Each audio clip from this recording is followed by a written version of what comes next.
sale temps pour Emmanuel Macron, l'économie française patine. Fabien Bezencar. Ralentissement de la croissance, baisse du pouvoir d'achat, consommation des ménages en berne, hausse du chômage.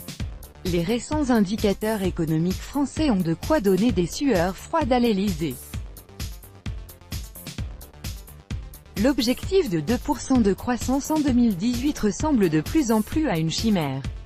L'affaire Benalla n'est pas la seule source d'inquiétude au palais présidentiel. Le 27 juillet, l'INSEE dégainait sa première estimation pour la croissance au deuxième trimestre. Et les chiffres ne sont pas bons. Le PIB n'augmenterait que de 0,2%. Une donnée inférieure à la prévision donnée le 19 juin qui anticipait une hausse de 0,3%. Le même jour, le pourvoyeur officiel de statistiques français annonçait que la consommation des ménages avait stagné en juin avec une progression d'à peine 0,1%. À l'exception des achats de biens d'équipement du logement, relativement dynamique, et la consommation est atone, a souligné l'INSEE.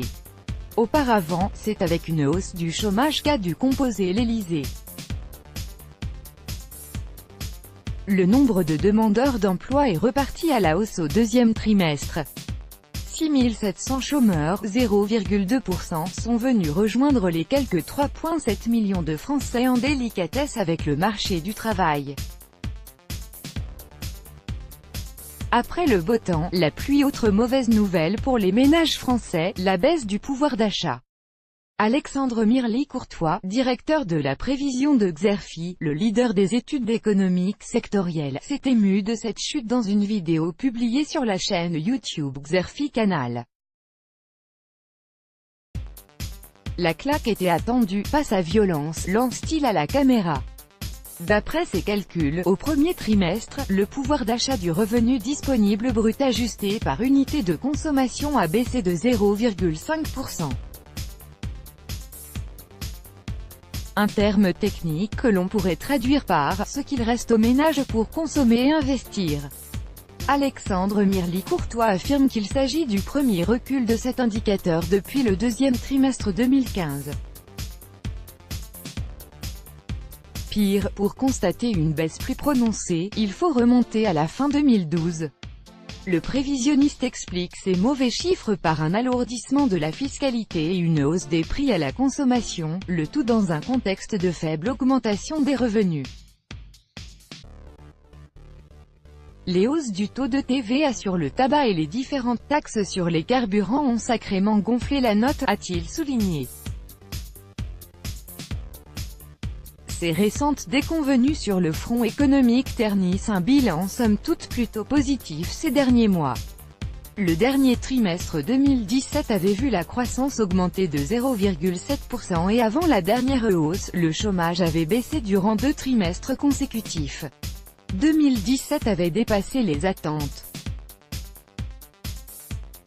L'augmentation du PIB avait atteint 2,3% en données corrigées.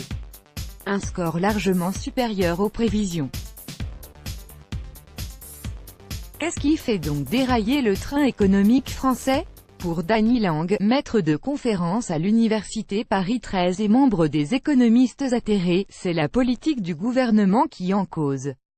Contacté par Sputnik, il fustige les décisions prises depuis le début du quinquennat d'Emmanuel Macron. Tout d'abord, on a un ralentissement au niveau mondial et la France n'y échappe pas. Mais la deuxième raison est à chercher du côté du gouvernement qui fait tout pour que la croissance ralentisse, notamment à cause de sa politique extrêmement favorable aux ménages les plus aisés. Lorsque vous faites des cadeaux fiscaux aux plus riches, ils ne vont pas contribuer à la croissance mais épargner. Et l'épargne est une fuite du circuit économique. Aujourd'hui, en proportion, c'est « plus vous êtes riche moins vous payez d'impôts et plus vous êtes pauvre plus vous en payez ». Dany Lang accuse le gouvernement de compter sur la « théorie du ruissellement économique » en laquelle même le FMI ne croit plus. Selon cette dernière, l'enrichissement des plus aisés serait bénéfique pour la croissance. Les décisions prises par le gouvernement depuis le début du quinquennat semblent indiquer que dans l'entourage d'Emmanuel Macron, on y croit toujours. En janvier dernier, l'Observatoire français des conjonctures économiques, OFCE, publiait une étude qui porte notamment sur les mesures fiscales décidées par le pouvoir. Les mesures nouvelles pour les ménages en 2018 seront largement au bénéfice des 2% de ménages du haut de la distribution des revenus, détenant l'essentiel du capital mobilier. Pour les ménages du bas de la distribution, les revalorisations en fin d'année des minima sociaux ne compensent pas les hausses de la fiscalité indirecte, analyse l'étude en précisant que les 5% de ménages les plus aisés capteraient 42% des gains. Ces politiques font plaisir au cœur de l'électorat de Macron, ou en tout cas aux gens qui ont porté sa campagne. Mais ce qui est bon pour une poignée de privilégiés n'est pas forcément bon pour l'économie dans son ensemble, souligne Dany Lang. Quid de la hausse du chômage? Pour le maître de conférence, ce mauvais chiffre s'explique par la réforme du marché du travail qui l'a rendu beaucoup plus sensible à la conjoncture économique. Les ordonnances Macron qui visent à flexibiliser le marché du travail vont rendre le taux de chômage plus volatile que jamais. Plus vous facilitez les licenciements, plus le chômage baisse quand ça va bien et augmente quand la conjoncture se dégrade.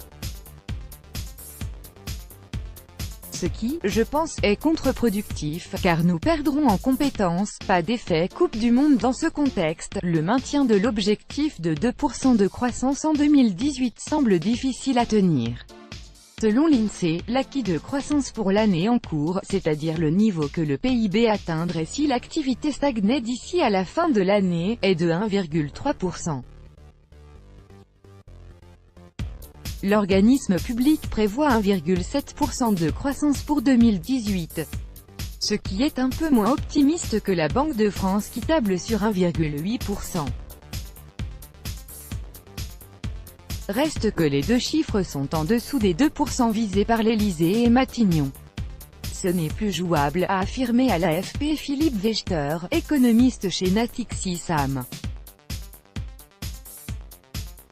Pour y parvenir, il faudrait 1% de croissance au troisième et au quatrième trimestre, a-t-il expliqué, misant sur une croissance annuelle autour de 1,5% seulement. Je n'ai pas de boule de cristal mais ça me semble très compromis. Cela aurait été possible avec un gouvernement qui mène une politique économique expansionniste. Or, c'est tout l'inverse qui est fait. Nous avons une politique très restrictive au niveau des dépenses publiques.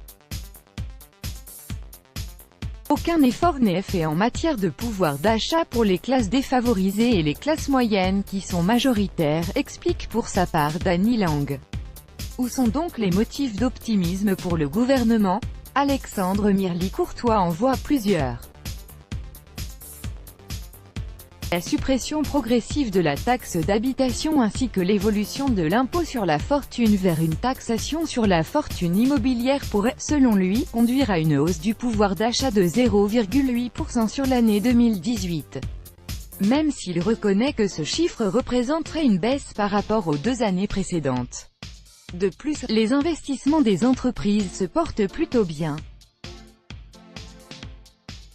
Ils ont bénéficié ces dernières années de nombreuses mesures favorables et ont accéléré avec une hausse de 1,1% d'un trimestre à l'autre, après seulement 0,1% sur les 3 premiers mois de l'année. Reste que les ménages français ne voient pas l'avenir d'un très bon œil. S'il est resté stable en juillet, leur indice de confiance demeure à son plus bas niveau depuis août 2016.